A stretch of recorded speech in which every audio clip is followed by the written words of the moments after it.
హైదరాబాద్ 17కి, వేరే దగ్గర 16కి అయిపోతాయి కదా, వేరే స్టేట్స్లో 16కి అయిపోతాయి. నవరాత్రులు అంటే అంతే కదా.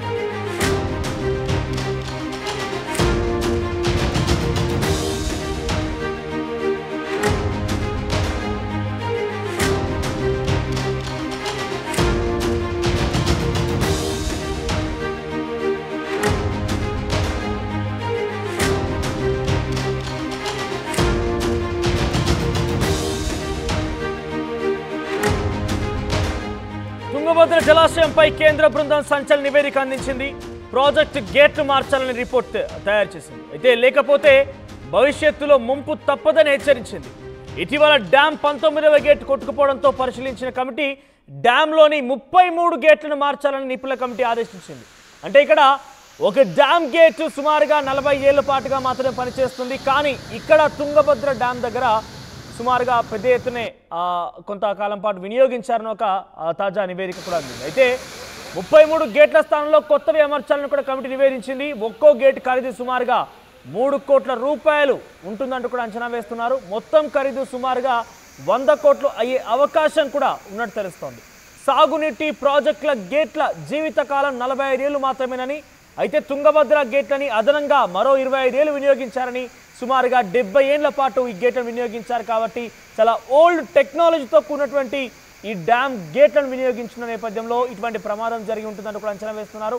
ఈ నేపథ్యంలో పూర్తిగా 33 గేట్లను మార్చాలంటగా నివేదిక రూపొందించినట్టు తెలుస్తోంది. దీనికి సంబంధించి అప్డేట్స్ మా ప్రతినిధి హుసేన్ అందిస్తారు. హుసేన్, సో పూర్తిగా గేట్లు మార్చాలన్నప్పుడు దాని డెఫినెట్గా చాలా పెద్ద ప్రాసెస్గానే చెప్పొచ్చు. సో ఇప్పుడైతే తాత్కాలికంగా ఈ గేట్లు మార్చకపోవచ్చు, కానీ ఎప్పుడు దానికి సంబంధించి ఒక టైం పీరియడ్ నిర్ణయించారా, ఎప్పుడు మార్చబోతున్నారు? ముఖ్యంగా 3 రాష్ట్రాల ప్రభుత్వాలు, కర్ణాటక, తమిళనాడు, ఆంధ్రప్రదేశ్, తెలంగాణ. సో ఇన్ని రాష్ట్ర ప్రభుత్వాలు పూర్తిగా నిర్ణయం తీసుకోవాలి కాబట్టి దానికి సంబంధించి ఎటువంటి నిర్ణయం తీసుకునే అవకాశం ఉంది? Manoj, Tungabhadra dam danger zone లో పడింది. గత నెల ఆగస్టు 10వ తేదీన 19వ number gate chain link gate lift చేసేటువంటి సమయంలో చైన్ లింక్ తెగిపోయి గేటు కొట్టుకుపోయే వరద ప్రవాహంలో గేటు కొట్టుకుపోయినటువంటి పరిస్థితులు మనం చూసాం. అయితే ఈ 19వ గేటు ప్రమాదంలో పడ్డ తర్వాత దాన్ని రీప్లేస్మెంట్ చేసిన తర్వాత ప్రత్యేకంగా కేంద్ర బృందం ఒక ప్రత్యేకమైనటువంటి కమిటీని వేసింది. ఇంజనీర్ నిపుణులతో కూడినటువంటి కమిటీ అధ్యయనం చేసింది. 33 గేట్లు ఈ ప్రాజెక్టు సంబంధించి ఉన్నాయి. అందులో 1వ నెంబర్ గేట్ నుంచి 16వ నెంబర్ గేటు దాకా టీబీ డ్యామ్ పర్యవేక్షణ ఉంటే 17 నుంచి 33 వరకు అటు కర్ణాటక ప్రభుత్వం జలవనరుల శాఖ పరిశీలించేటువంటి పరిస్థితి అయితే కనిపిస్తుంది. అయితే ఈ గేట్ల పరిశీలన సంబంధించి నివేదిక అందించారు. ఆ ప్రాజెక్టుకు సంబంధించినటువంటి ఒక గేటే కాదు, 33 గేట్లు మార్చాల్సినటువంటి అవసరం ఉంది అని నివేదిక తేల్చి చెప్పినటువంటి పరిస్థితి నిపుణుల బృందం ఇప్పటికే ప్రత్యేకమైనటువంటి నివేదిక ఇచ్చింది. ఒకవైపు ఈ యొక్క డ్యామ్ యొక్క సేఫ్టీ, డ్యామ్ యొక్క లైఫ్ టైం వచ్చేసి 45 సంవత్సరాలు అయితే దానికి అదనంగా 25 సంవత్సరాలు వాడుకోవడం జరిగింది. అంటే మొత్తంగా ఈ డ్యామ్ నిర్మాణం ఇప్పటికీ జరిగి 70 సంవత్సరాలు పూర్తి చేసుకున్న నేపథ్యంలో 1949లో ఈ డ్యామ్ నిర్మాణం పూర్తయింది.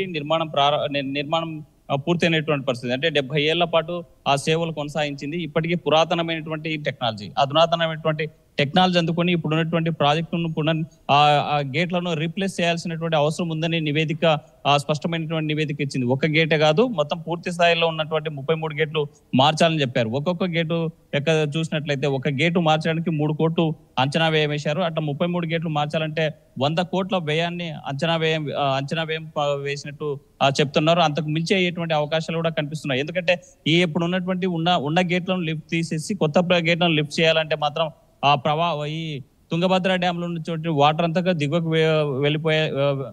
విడుదల చేయాల్సినటువంటి అవసరం ఉంది. కానీ ఒకవైపు నీరు ఆదా చేస్తూనే మరోవైపు గేట్లను మార్చాలని నివేదిక అక్కడ ఉన్నటువంటి ఇంజనీరింగ్ నిపుణులు భావిస్తున్నారు. ఎందుకంటే మనం చూసాం 19వ గేటుకు వరద ప్రవాహంలో కొట్టుకుపోయినటువంటి నేపథ్యంలో ఒక్క చుక్క నూరు కూడా బయటికి వెళ్లకుండా ఎలాగైనా సరే దాన్ని పూర్తి స్థాయిలో మనం కాపాడాలి, గేట్ ని మూసేసి వరద ప్రవాహాన్ని ఆపాలనేటువంటి ఉద్దేశంతో రంగంలో దిగినటువంటి కన్నయ్య నాయుడు, ఆ చీఫ్ రిటైర్డ్ ఇంజనీరు, తను అక్కడే 24 గంటల పాటు పర్యవేక్షణ చేస్తూ గేట్లను కూడా తాత్కాలికమైనటువంటి గేట్లను తయారు చేసి అక్కడ గేటు ఏర్పాటు చేసిన పరిస్థితుల్లోనే 20 టీఎంసీల నీరు మాత్రమే వృధా అయ్యాయి. 60 టీఎంసీల నీరు వృధా కావాల్సినటువంటి పరిస్థితి ఆ రోజు ఉండేది. కానీ కొంత కంట్రోల్ చేసినటువంటి పరిస్థితి కనిపించింది. ఇప్పుడు ప్రస్తుతం మనం 1633 అడుగులు ఉంది. 105 టీఎంసీల కెపాసిటీ ఈ రోజుకి ఉన్నటువంటి నేపథ్యంలో వాటర్ ప్రవాహం పెద్ద ఎత్తున పైనుంచి వరద ప్రవాహం వస్తుంది. మరోవైపు డ్యామ్ లో కూడా 105 టీఎంసీల నీరు పూర్తి స్థాయి నీటి మట్టం ఉండడంతో మరి గేట్లు మార్చేందుకు ఎలాంటి టెక్నాలజీ ఉపయోగిస్తారు, లేకపోతే దిగువన మనం 19వ గేటు మార్చాలంటేనే సుమారుగా 1633 అడుగులు ఎత్తు ఉన్నటువంటి ఈ డ్యాము 1613 వరకు అంటే సుమారు 20 అడుగుల మేర తగ్గాలి. వాటర్ ప్రవాహం తగ్గాలంటే 60 టీఎంసీల నీరు దిగువకు విడుదల చేయాల్సినటువంటి పరిస్థితి ఉంది అని ఆందోళన వ్యక్తం చేశారు ఆ రోజు ఉన్నటువంటి నిపుణులు. దీంతో దిగువ ప్రాంతాల్లో ఉన్నటువంటి రైతాంగం అటు కర్ణాటక ఇటు తెలంగాణతో పాటు రాయలసీమ ఏపీలో ఉన్నటువంటి రాయలసీమ ప్రాంతాలన్నీ కూడా తాగునీరు కష్టమవుతుందనేటువంటి భావించారు. ఆ నేపథ్యంలోనే వృధా కాకుండా ఆ రోజు 19వ గేట్ మార్చినటువంటి పరిస్థితి ఉంది. అయితే ఇప్పుడు 33 గేట్లు మార్చాలి అంటే మాత్రం ఆలోచిస్తా ఉన్నారు. ఎప్పుడు మార్చాలి ఏంటని ఒకవైపు పైన ఎగువ ప్రాంతాల్లో కూర్చున్నటువంటి ఇక్కడ గేట్లు మార్చడం ఒక ప్రాసెస్ గా ఉంటుంది. పెద్దగా అంటే ఒక ప్రాసెస్ ఉండొచ్చు, అది కాకపోతే సాధ్యం కాని విషయం ఏమీ కాదు.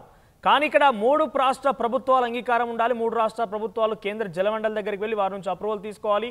నిధులు సమీకరించుకునే విషయంలో కూడా కొంత ఇబ్బంది తలెత్తుంది. కాబట్టి ఈ 3 రాష్ట్రాల ప్రభుత్వాలు అంగీకారం తప్పనిసరిగా ఉన్న నేపథ్యంలో సో ఎటువంటి నిర్ణయం తీసుకోబోతున్నారు? కేంద్ర జలమండలి ఎటువంటి నిర్ణయం తీసుకోబోతోంది?